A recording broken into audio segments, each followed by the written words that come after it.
Hello guys, how are you? I hope कि आप सब अच्छे होंगे। Welcome to expert opinion. Friends, आज की इस वीडियो में हम डिस्कस करेंगे सीडीपी और ये पार्ट 3 रहेगा आपका। सभी क्वेश्चन सेलेक्टेड और अच्छे लेवल के हैं, तो आपको वीडियो पसंद आए तो लाइक शेयर करना। स्टार्ट करेंगे वीडियो को। क्वेश्चन है यहाँ पर आपकी स्क्रीन पर, एक समान जुड़वा भाइयों में से एक को सामाजिक आर्थिक रूप से धनाढ्य परिवार द्वारा गोद लिया जाता है और दूसरे को एक निर्धन परिवार द्वारा। तो 1 वर्ष के बाद उनके बुद्धि लब्धांक के बारे में निम्नलिखित में से क्या अवलोकित होने की सर्वाधिक संभावना है? तो ऑप्शंस हैं यहाँ आपके सामने, आप एक बार आंसर करिए। आंसर क्या होगा? पेपर आपका बहुत पास है और ये समझिए कि पेपर आ चुका है, तो उसके अकॉर्डिंग आपको क्वेश्चन को पढ़ते ही आंसर आपका आ जाना चाहिए। और यहाँ पर राइट आंसर होगा ऑप्शन 3।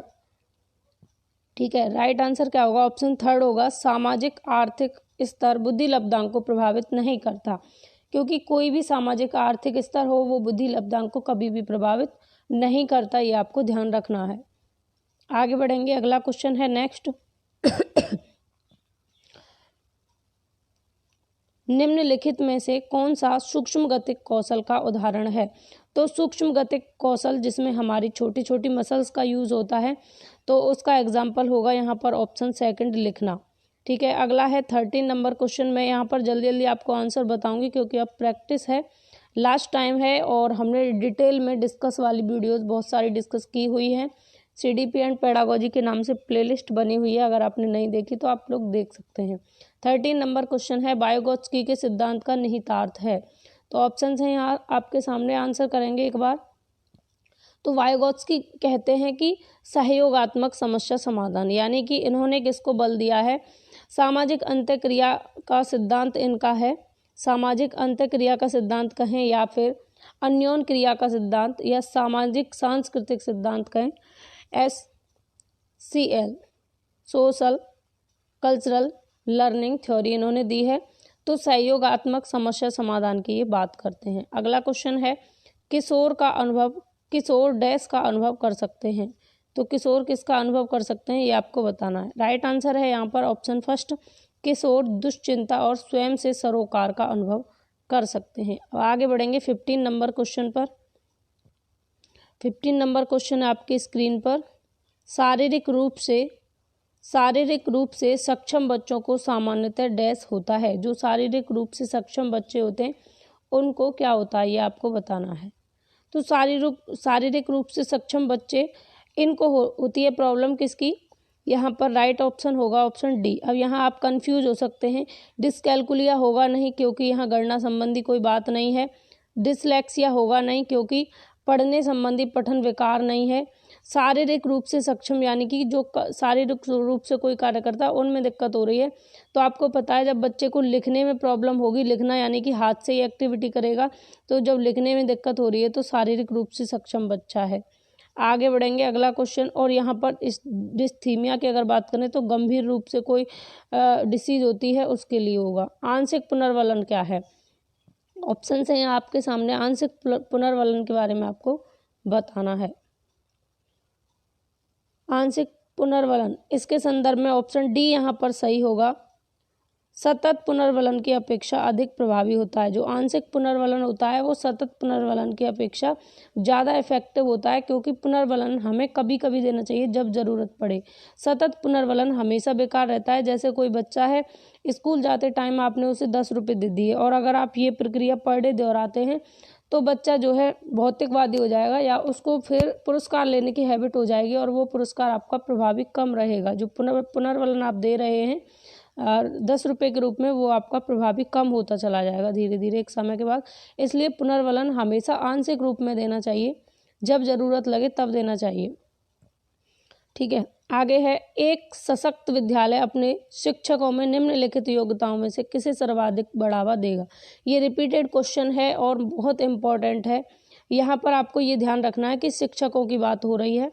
शिक्षकों में किसमें सबसे ज़्यादा बढ़ावा देगा एक सशक्त विद्यालय? तो यहाँ ऑप्शन बी सही होगा, प्रतिस्पर्धात्मक अभिवृत्ति। प्रतिस्पर्धात्मक अभिवृत्ति, एक सशक्त विद्यालय अपने शिक्षकों में प्रतिस्पर्धात्मक अभिवृत्ति को सर्वाधिक बढ़ावा देगा। आगे बढ़ेंगे, अगला क्वेश्चन है 18 नंबर।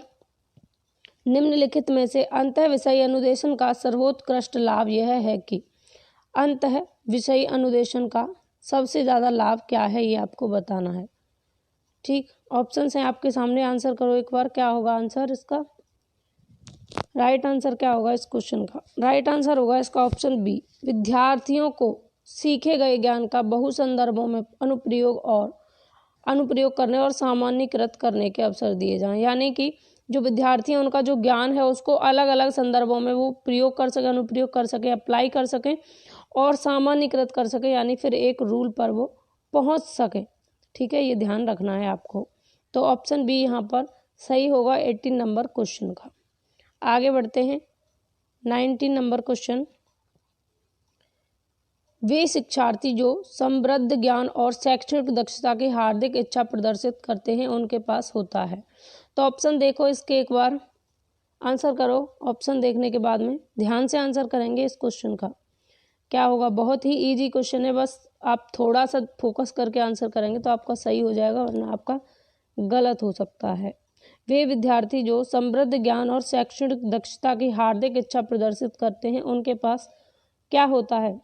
तो उनके पास में होता है निष्पादन, उपागम, अभिविन्यास। ऑप्शन फर्स्ट यहाँ पर सही होगा, निष्पादन, उपागम, अभिविन्यास होता है उन विद्यार्थियों के पास जो समृद्ध ज्ञान और शैक्षणिक उनकी जो योग्यता, उनकी दक्षता है उसकी हार्दिक इच्छा प्रदर्शित करते हैं।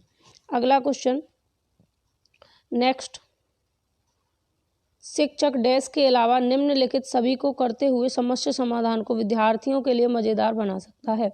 तो कोई एक चीज़ इसमें, एक ऑप्शन ऐसा होगा जो जिसे छोड़कर, यानी जिसके अलावा, यानी वो गलत होगा, गलत आपको देखना है, उसको छोड़कर समस्या समाधान को विद्यार्थियों के लिए मज़ेदार, इंटरेस्टिंग बना सकता है शिक्षक। ऐसी कौन सी चीज़ है जिसे छोड़कर? तो ऑप्शंस पढ़ो एक बार और आंसर करो क्या होगा इसका आंसर। और इसका राइट आंसर होगा ऑप्शन नंबर बी, जब विद्यार्थी स्वयं से कोई कार्य करने की कोशिश कर रहे हो तो उनसे परिपूर्णता की अपेक्षा करना। देखिए, जब स्टार्टिंग कर रहा है बच्चा कोई भी चीज़ को, कोई भी कार्य को करने की, तो उससे परिपूर्णता की अगर आप अपेक्षा रखेंगे तो आप समस्या समाधान को विद्यार्थियों के लिए मज़ेदार नहीं बना सकते, बल्कि सृजनात्मक चिंतन के असीमित अवसर उपलब्ध कराकर आप समस्या समाधान को मज़ेदार बना सकते हैं। मुक्त अंत वाली सामग्री उपलब्ध कराकर भी और मुक्त खेल के लिए समय देकर भी आप समस्या समाधान को मज़ेदार बना सकते हैं, जबकि परिपूर्णता की अपेक्षा करके आप उसे मज़ेदार नहीं बना सकते।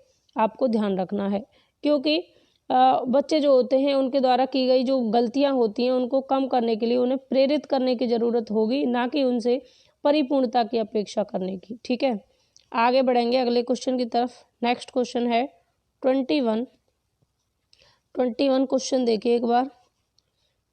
भाषा में अर्थ की सबसे छोटी इकाई है। तो भाषा में अर्थ की सबसे छोटी इकाई आपको बतानी है। सबसे छोटी इकाई क्या होगी? तो भाषा में अर्थ की सबसे छोटी इकाई कौन सी होती है?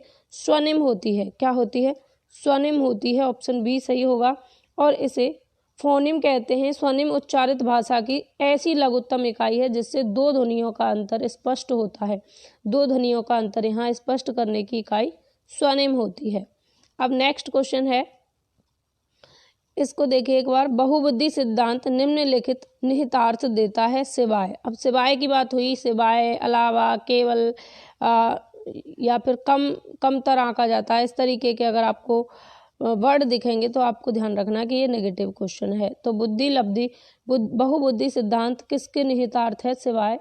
एक को छोड़कर तो देखना है आपको कौन सा यहाँ पर नहीं होगा। तो ऑप्शंस आपने पढ़ लिए होंगे। राइट आंसर होगा ऑप्शन थर्ड। यहाँ पर बुद्धि प्रक्रमण संक्रिया का एक विशिष्ट समुच्चय है जिसका प्रयोग समाधान के लिए किया जाता है। ये यहाँ पर सही नहीं है। नेक्स्ट है, निम्नलिखित में से कौन सा सीखने के लिए अधिकतम रूप से अभिप्रेरित करता है? तो सीखने के लिए सबसे ज़्यादा कौन सा प्रेरित करेगा, ये आपको बताना है। तो यहाँ पर ऑप्शंस हैं आपके सामने। और सबसे ज़्यादा बच्चा सीखने के लिए कब प्रेरित होगा? जब लक्ष्यों को प्राप्त करने में व्यक्तिगत उसकी संतुष्टि होगी, तब सबसे ज़्यादा प्रेरित होगा। कोई लक्ष्य आपने बनाया और उसको प्राप्त करने में आप व्यक्तिगत रूप से, आप पर्टिकुलर रूप से संतुष्ट हैं अपने आप से, तो आप और ज़्यादा अभिप्रेरित होंगे। अगला क्वेश्चन है 24। देखिए एक बार, बुद्धि लब्धांक सामान्यतः डैश रूप से शैक्षणिक निष्पादन से संबंधित होते हैं। तो ऑप्शंस हैं यहाँ पर, ऑप्शंस आपके सामने, आंसर करिए एक बार क्या होगा। तो बुद्धि लब्धांक सामान्यतः उच्च रूप से शैक्षणिक निष्पादन से संबंधित होते हैं। ऑप्शन यहाँ पर फर्स्ट सही होगा, उच्च रूप से। ठीक है, आगे है अगला।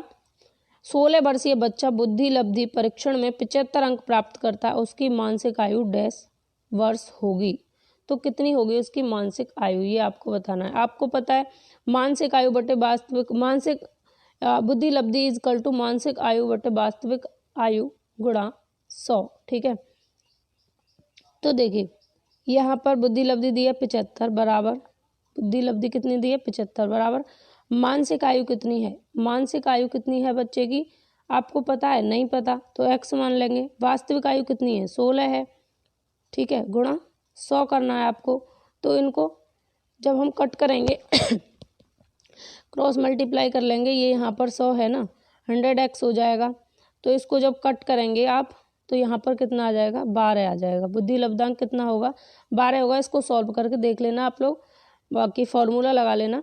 बुद्धि लब्धांक इज इक्वल टू मानसिक आयु बटे वास्तविक आयु गुणा 100। ठीक, नेक्स्ट है क्वेश्चन। विद्यार्थियों के पोर्टफोलियो के लिए सामग्री का चयन करते समय डैश का डैश जरूर होना चाहिए, डैश का डैश जरूर होना चाहिए। इन दोनों खाली स्थानों में क्या आएगा ये आपको देखना है।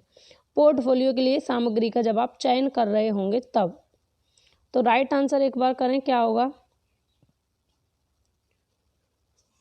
तो राइट आंसर होगा यहाँ पर ऑप्शन बी। विद्यार्थियों के लिए पोर्टफोलियो के लिए सामग्री का चयन करते समय विद्यार्थियों का समावेशन जरूरी होना चाहिए, समावेशन जरूर होना चाहिए। ऑप्शन बी यहाँ पर सही होगा, इसमें कोई ज़्यादा डिस्कस की ज़रूरत नहीं है। अगला क्वेश्चन। सफल समावेशन को निम्नलिखित की आवश्यकता होती है। जो सफल समावेशन होता है उसको निम्न की आवश्यकता होती है सिवाय, अब फिर सिवाय की बात हुई यानी कि किसी एक को छोड़कर, तो कौन सा इसमें नहीं होगा ये आपको बताना 27 क्वेश्चन में। तो सफल समावेशन के लिए शिक्षक का संवेदनशील होना एवं अभिभावकों की भागीदारी तथा छात्रों का क्षमता संवर्धन आवश्यक होता है, सिवाय की किसके, सिवाय की पृथक्करण के। तो संवेदनशील भी होगा, अभिभावकों की भागीदारी भी होगी और क्षमता संवर्धन भी होगा, जो कि पृथक्करण यानी कि सेपरेशन या अलग करने की बात हो रही है। तो यही ऑप्शन आपका सही हो जाएगा और आपसे यही पूछा था कि गलत क्या है। अगला है क्वेश्चन। विद्यालय में लिंग भेदभाव से बचने का सर्वोत्तम तरीका हो सकता है। जो जेंडर भेदभाव होता है, जेंडर पक्षपात होता है, उससे बचने का सबसे अच्छा तरीका क्या हो सकता है। तो ऑप्शंस देखिए यहाँ पर और आपके अकॉर्डिंग कौन सा सही हो रहा है वो आंसर कीजिए। तो देखिए लिंग भेदभाव से बचने का सबसे अच्छा तरीका है शिक्षकों द्वारा उनके लिंग पक्षपातपूर्ण व्यवहारों का अधिसंज्ञान करना। तो ऑप्शन यहाँ पर फर्स्ट सही होगा। ठीक है, सबसे बेहतर ऑप्शन क्या होगा, फर्स्ट ऑप्शन सबसे बेहतर होगा, बाकी इन सबको छोड़कर। ठीक है, 29 नंबर क्वेश्चन। सह शैक्षणिक क्षेत्रों में निष्पादन के आधार पर शैक्षणिक क्षेत्रों में निष्पादन के स्तर को बढ़ाने का औचित्य स्थापन किस आधार पर किया जा सकता है। ऑप्शंस हैं यहाँ पर, राइट आंसर होगा यह वैयक्तिक विभिन्नताओं को संतुष्ट करता है। सह शैक्षणिक क्षेत्रों में निष्पादन के आधार पर शैक्षणिक क्षेत्रों में निष्पादन स्तर बढ़ाने का औचित्य यह वैयक्तिक विभिन्नताओं को संतुष्ट करता है। ऑप्शन बी यहाँ पर सही हो जाएगा। नेक्स्ट एंड लास्ट क्वेश्चन है इस वीडियो का। विद्यालय में नियमित उपस्थिति के लिए वंचित बच्चों को प्रोत्साहित करने का निम्नलिखित में से कौन सा तरीका सर्वाधिक उपयुक्त होगा। वंचित बच्चे हैं जिनको प्रोत्साहित करना है आपको, तो कौन सा तरीका सबसे बेहतर रहेगा वंचित बच्चों को प्रोत्साहित करने का, ये बताना है आपको। ऑप्शन सही होगा यहाँ पर फर्स्ट, आवासीय विद्यालय खोलना। विद्यालय में नियमित उपस्थिति के लिए वंचित बच्चों को प्रोत्साहित करने के लिए आवासीय विद्यालय खोलने का तरीका सर्वाधिक उपयुक्त होगा। तो ये थे आपके टॉप 30 क्वेश्चन और आउट ऑफ 30 आपके कितने सही हुए अपना स्कोर ज़रूर बताएं और क्वेश्चंस कैसे लगे ये भी कमेंट करके ज़रूर बताएं। पसंद आई हो तो लाइक शेयर करना। इस वीडियो में बस इतना ही, मिलेंगे अगली वीडियो में। Bye bye, take care, have a nice day.